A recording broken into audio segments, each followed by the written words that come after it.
Hey, man. What's going on? Welcome back. Thanks. Booze Snobs. Yes. Weller Weeded Whiskey. That was bourbon, actually. So that's the problem. Why is it weeded? What is bourbon? Isn't it corn? Why do they say wheat? Those are good questions I've been trying to determine myself as well. And word on the street is Pappy Van Winkle totally ripped him off and started his own brand. So I guess we can figure out the truth today. Yeah. So what do we... Tell me about what we're drinking. Yeah, so this is a W.L. Weller. So it's their weeded bourbon whiskey. It's one that the W.L. Weller brand, they're kind of their regular just straight bourbons, are typically much, much harder to get and cost quite a bit more. So these weeded seem to be more affordable and you can get them a little bit easier. It's still harder to get them, but it's doable more than... What's the price in this bottle? That one was 23, so I think they're around $30. I think is where they float around there. But then you get the higher years, which then it kind of goes up. But even those are still a little more reasonable because I think those are around 60. So it feels like Pappy Van Winkle's overcharging us based on the fact that these are like $30-$50, whereas Pappy Van Winkle, what? Well, I think retail, some of those are, $500, but none of them ever go to retail. They're all auction and bidding, so they all go thousands of dollars. Well, I guess we get to test the whiskey that set him on the map. Yeah. And okay, so let's talk a little bit about the profile. What's their thesis on making bourbon? So the weeded stuff is somewhat new to me when it comes to doing this, so I'm still trying to learn a little bit more about it. But looking at it, obviously to be called a bourbon, it has to have the 51% corn in the mash bill. So in this case, this one has 70% corn in the mash bill, and 16% wheat, 14% barley. What is it? So other bourbons, what do they tend to have more of? What's the second most prominent ingredient usually in a bourbon? And rye is typically, when you look at it as a rye, is the second most within your mash bill. So a wheat, what kind of profile difference is that? So the wheat it's a little bit lighter, a little bit smoother, and from a flavor, it brings a little more sweetness to it, not like major sweetness, but it brings the sweetness to it. Because if you look at it, somewhat like wheat bread. So I'm not saying it tastes like wheat bread, but it kind of has the characteristics of wheat bread if you're eating wheat bread. So that kind of translates into the whiskey. So a little less spice on it, a little more a smoother profile. Yeah, smoother. You're going to get the sweetness of the corn probably more out of it. Yeah. Especially with 70%. That's a lot of corn in it. So it's going to have yeah. I believe they indicate the profile has a caramelized and honey.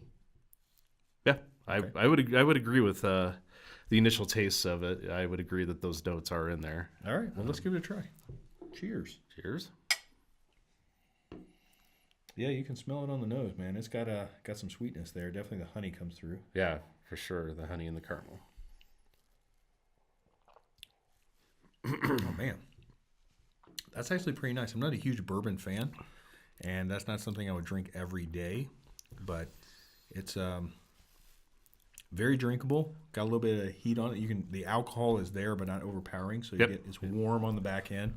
Yeah, on the back. Yeah, what is this? 84, I think. What was the proof on that? I think it was 80 something.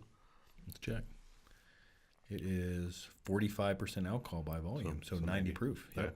And so it's not your 100, over 100 where it kind of blisters right at times, but definitely need an ice cube or something in there to take the heat down a little bit. Yeah, but it definitely is light, like in terms of when we're talking about it. It's much smoother than a lot of the I'm more rye, more of the rye whiskey, so I'm getting a lot of spice when I'm drinking those. But this is kind of like a pillow. Yeah, finish is clean. That's a good one. Yes, I agree. Sometimes we disagree on flavors, but I agree on that one. Well, what's the story with Pappy Van Winkle in this particular brand? That's what, 1840s? Around the 1840s is what I've kind of read in terms of the William LaRue Weller, so the W.L. Weller. Mm-hmm. So he started his own whiskeys, and he's credited back in 1849 with actually creating the first wheated bourbon. And with that is Pappy Van Winkle, and that's the name. The guy has, I think, another first name. The Pappy. It's Rip.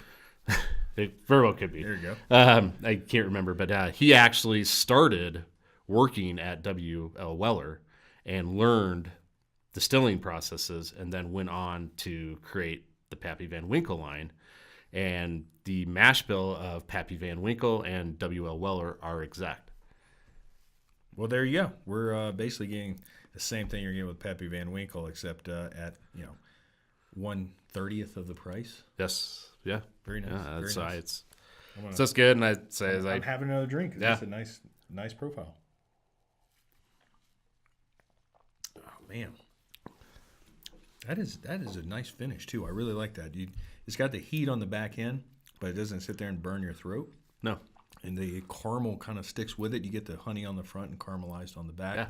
It's a nice profile. I can see why they've been around for a while. Yeah. Yeah, that heat more stays at the top of your mouth. It doesn't go like throat wise. No, it doesn't burn you all the way down. Like, I got fire in my belly here. Yes, I have experienced that before.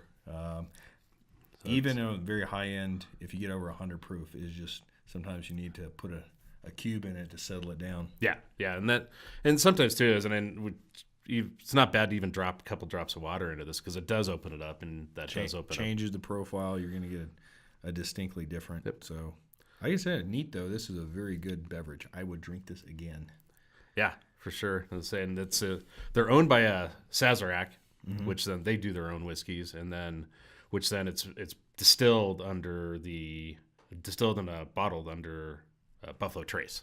Okay. So it has its ties to Buffalo Trace as well. But I think Sazerac also owns Pappy Van Winkle, I think. So like they have a huge portfolio. I see. So they bought both the teacher and the student. Yes. They have both brands. I think they make a little more off the student, probably. At least per bottle. Who knows? Probably, Yeah. I'd say in total volume, they probably move a lot more of this. Yes, I would agree. I don't know the production of Pappy, but I know it's very Very quite limited. Hence the high price. Yeah. Yeah. Scarcity drives the price up. Yep, for sure. All right. Well, what made you choose this one this time? I know we were looking around. Is it just something that caught your eye when you're walking along the aisle, or what was the... Well, I saw that somebody had it, because, again, it's not one that you're going to walk into the store most of the time. Maybe some of the liquor stores some people go to, they do carry it, but it's a hard one to find, so I saw that they actually had them, and they had quite a few bottles, so that's where I focused on that to go get it, because it's a hard one to find just in general, not necessarily this one, but just W.L. Weller. And So as a booze snob, it's a harder and distinguished brand to find, but you're not going to pay a premium. So you're paying Correct. $30 for a bottle. It's got a unique flavor. It's something different. I have not tasted anything quite like it. We're talking about Angel's Envy prior to this. It's that's a bourbon I don't like as much. I'm actually not a huge fan of bourbons. This one's kind of sitting right with me, which I'm a little surprised by. yeah. All right. Well, any other interesting factoids out there floating around on this particular bottle of goodness? No, but I will keep doing my research on this, because the weeded are interesting. I think it kind of put it into my portfolio of bourbons that I would, will continue to drink. Cause That's interesting too, because I never heard weeded. I was not aware that probably the most likely secondary ingredient is going to be rye. Correct. It's cheap. It's very common for whiskey. So they just flip it around, because there's rye whiskeys, which are predominantly rye. Yep. But this just uses mostly bourbon. And I'm wondering about the percentage. This is 70% corn. And when it's 70% corn, is that a normal? Or is it? I know it has to be at least 51%, Correct. right? Looking at the mash bills, that's pretty high for corn. I think that I've seen less corn percentage normally. Yeah. And I wonder if there's any whiskeys out there with a higher corn percentage.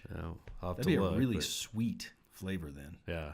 It wouldn't balance out, I think, as well as something where you put another grain in there that's going to lighten up the sweetness. I wonder on like moonshine, like when they're doing the moonshine of what their bills are. But because maybe we can find some and try it.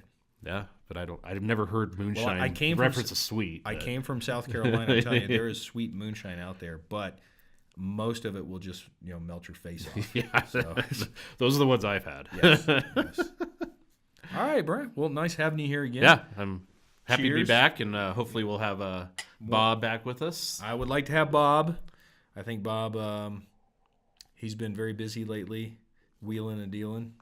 He's the proverbial mayor of the area, so he's got a lot to do. But we hopefully have him back here on the podcast. Getting some dental work done today, so he'll be back on the next one. All right.